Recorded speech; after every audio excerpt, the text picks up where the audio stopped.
Well, obviously, statistical proof needs to be long term. I come from a background where I was in government from 2008 to 2016, Prime Minister, Finance Minister, Foreign Minister, and those were the really bad times.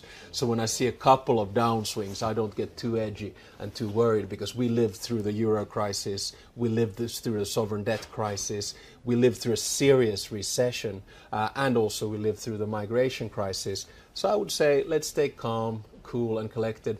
We all know that nowadays, I think the global economy impacts the European economy as the European economy impacts the global economy. So if the figures we're seeing from China, if the government lockout continues in the United States, that's when we should start getting worried. I wouldn't be too worried about these figures yet. How worried are you that Europe is not up to the task of technology disruption? Because if you look at the major players, US and China are there first, and Europe is much further behind. And we talk about future growth stories, or whether there's going to be more populism because people don't feel like they're taking part in this economic journey.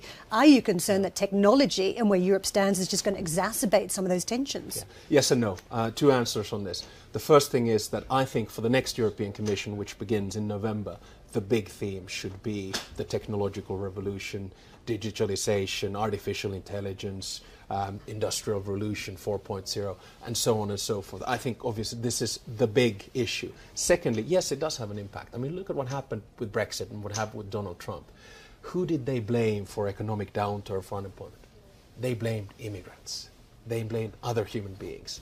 Who is really to blame? Well, it's probably productivity and technology. So we need to start getting serious about two things. One, getting our competitive edge on the digital revolution in Europe, and I think we can do it and we should do it, because it's also about regulation, and Europe is a regulatory superpower.